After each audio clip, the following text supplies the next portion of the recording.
জন্য আমি এবারে বক্তব্য নিয়ে আসার জন্য অনুরোধ জানাচ্ছি কেন্দ্রীয় বিএনপির অন্যতম নেতা আমাদের আনোয়ার হোসেন বুলু ভাইকে ওনার গুরুত্বপূর্ণ বক্তব্য নিয়ে আসার জন্য আমি সবিনয় অনুরোধ জানাচ্ছি। বিসমিল্লাহির রহমানির রহিম। আমি প্রথমে ধন্যবাদ জানাই এনটিভির পরিচালক আবুল হোসেন ভাইকে, ধন্যবাদ জানাই সঞ্চালক রিভেনকে, এবং উপস্থিত আছেন আজকের প্রধান অতিথি আমাদের নেতা মালেক ভাই, সালাম ভাই এবং হাবিব ভাই, এবং যারা আরো উপস্থিত আছেন এবং যারা শুনছেন সবাইকে আসসালামু আলাইকুম। আজকে আমাদের ভারপ্রাপ্ত চেয়ারম্যান তারুণ্যের অহংকার তারেক রহমান বাংলাদেশের এই দুঃসময় থেকে বাংলাদেশকে উদ্ধার করার জন্য, বাংলাদেশকে খাদে থেকে তোলার জন্য, বাংলাদেশের স্বাধীনতা সার্বভৌমত্ব রক্ষার জন্য, বাংলাদেশের স্বাধীনতা সার্বভৌমত্বের স্বাধীনতার যে অঙ্গীকার ছিল, গণতান্ত্রিক বাংলাদেশ, মানবিক বাংলাদেশ, সেই বাংলাদেশ প্রতিষ্ঠার জন্য স্লোগান দিয়েছেন টেক ব্যাক বাংলাদেশ। আর সেই টেক ব্যাক বাংলাদেশকে অর্জন করতে হলে সমাধান কোন পথে? রাজপথে। খুব পরিষ্কার কথা। এবং আমাদের ভারপ্রাপ্ত চেয়ারম্যান এখন আর নতুন নয়, অনেক দিন হয়ে গেছে দলের দায়িত্ব পালন করছেন। আমি সেই 2004-05 সালের দিকে যখন তৃণমূল প্রতিনিধি সমাবেশ করেছেন, সেখানে আমি দেখেছি তাকে, এবং আমার হৃদয় জয় করেছে আমাদের ভারপ্রাপ্ত চেয়ারম্যান।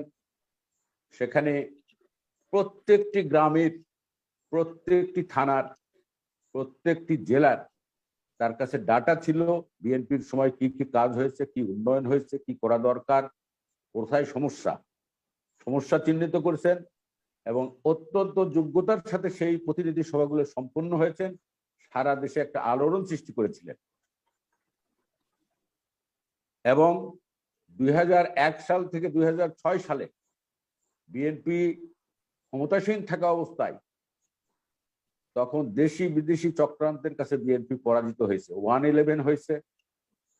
1-11-এর মধ্য দিয়ে আমাদের দেশনেত্রী বেগম খালেদা জিয়া, যে বাংলাদেশের সবচাইতে জনপ্রিয় নেত্রী, একটি বারও কোথাও হারেন নাই, 17 বার 17 আসন থেকে ইলেকশন করেছেন, 17 বারই জিতেছেন,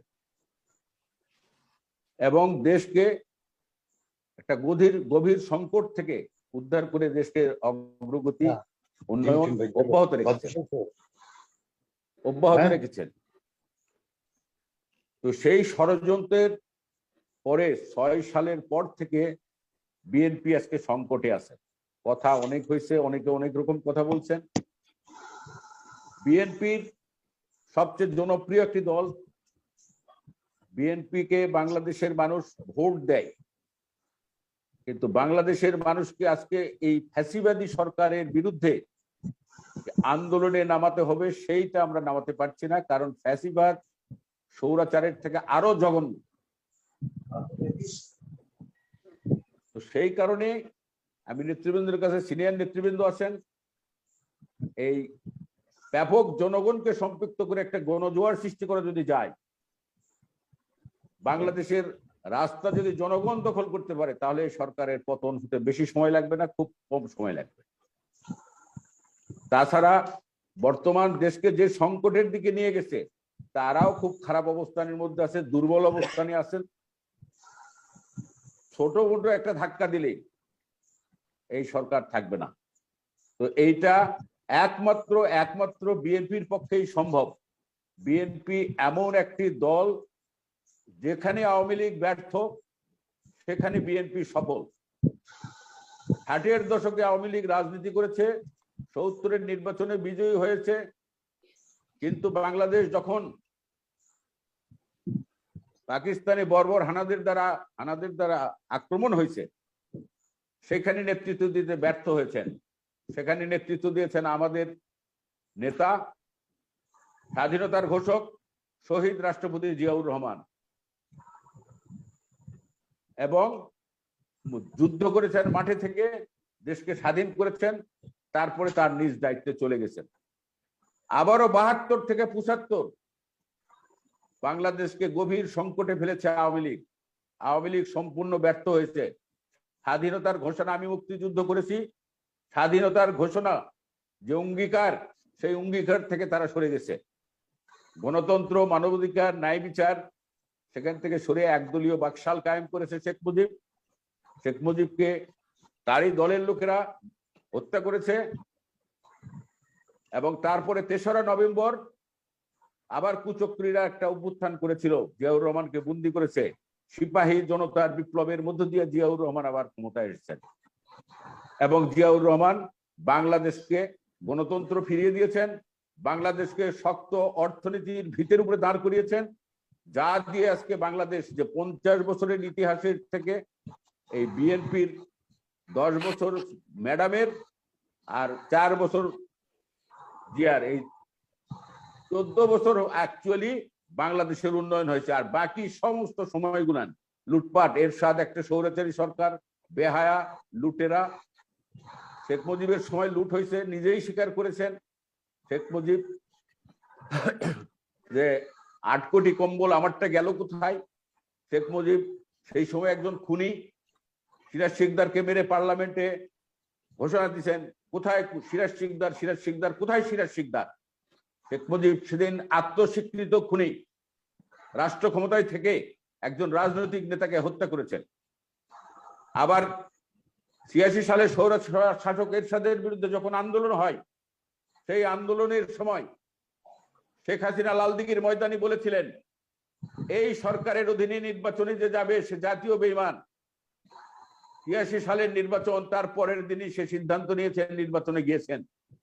সে একজন আত্মস্বীকৃত জাতীয় বেঈমান। আজকে তার পরবর্তীতে এই 2006 সালে 111-এর চক্রান্তকারীরা দেশি বিদেশি চক্রান্তের মধ্য দিয়ে দেশনেত্রী বেগম খালেদা জিয়াকে ক্ষমতাচ্যুত করে, গণতন্ত্র হরণ করে, আর একটা রাজনৈতিক ষড়যন্ত্রের মধ্য দিয়ে একটা নির্বাচন করে তাকে ক্ষমতায় নিয়ে এসছে। তারপরে দেশে খুন, জেল, জুলুম, অত্যাচার, নির্যাতন, যা কোনো স্বৈরশাসকও করে না। ফলে এই সরকার একটি ফ্যাসিবাদী সরকার। এই সরকারকে নামাতে বাংলাদেশে একমাত্র বিএনপি, বাংলাদেশের সেই বিএনপির নেতৃত্ব দিচ্ছেন দেশের তরুণ নেতা, তারুণ্যের অহংকার, আমাদের যোগ্য নেতা জনাব তারেক রহমান। তার নেতৃত্বে আমাদের এখান থেকে দেশ মুক্ত হবে, এবং ইনশাল্লাহ আমরা তার আন্দোলনে বিজয়ী হব। তবে আমার কথা হচ্ছে, আমাদের দলের সঙ্গে ব্যাপক জনগণকে সম্পৃক্ত করতে হবে, তাহলে আমরা ইনশাল্লাহ বিজয়ী হব। আমরা দেশে গণতন্ত্র ফিরে দিতে পারবো, দেশে শান্তি ফিরে আসবে, দেশের মানুষের স্বাধীনতা, সার্বভৌমত্ব রক্ষা হবে। এই বলে আমি আমার নেতা তারেক রহমানের সুস্বাস্থ্য, দীর্ঘায়ু কামনা করছি, দেশনেত্রী বেগম খালেদা জিয়ার মুক্তির দাবি করছি, এবং তার সুস্বাস্থ্য কামনা করছি। আমাদের জিয়াউর রহমানকে আল্লাহ বেহেশত নসিব করুক, আমাদের নেতা করুক, এবং আমাদের যারা খুন হয়েছে বিএনপির শত শত নেতারা যারা গুম হয়েছে, তাদেরকে আল্লাহ, যারা গুম হয়ে গেছে বা খুন হয়েছে, তাদেরকে আল্লাহ বেহেশত নসিব করুক। আর যারা এখনো বেঁচে আছেন তারা দেশে ফিরে আসুক বা আমাদের মাঝে ফিরে আসুক, এই প্রত্যাশা নিয়ে, এবং আগামী দিনের এই বিজয়ের হাসি হাসার অপেক্ষায় থাকলাম। আমার সিনিয়র নেতৃবৃন্দ আছে, তারা আমার থেকে ভালো বলবেন। আমি অল্প সময়ে যা বললাম, এটাই আমার বক্তব্য। এই আহ্বান জানিয়ে আমি আমার বক্তব্য শেষ করছি। আমি এএনটিভির পরিচালককে ধন্যবাদ জানাই আমাকে আজকের এখানে সামান্য কথা বলার সুযোগ দেওয়ার জন্য, এবং আর যারা আছেন সবাইকে ধন্যবাদ জানাই। আর সালাম ভাই, হাবিব ভাই এবং আমাদের মালিক ভাইকে আমি ধন্যবাদ জানাই, সালাম জানাই সবাইকে, জানিয়ে আমার বক্তব্য শেষ করছি। আপনারা সবাই ভালো থাকেন, আমার জন্য দোয়া করেন। আসসালামু আলাইকুম।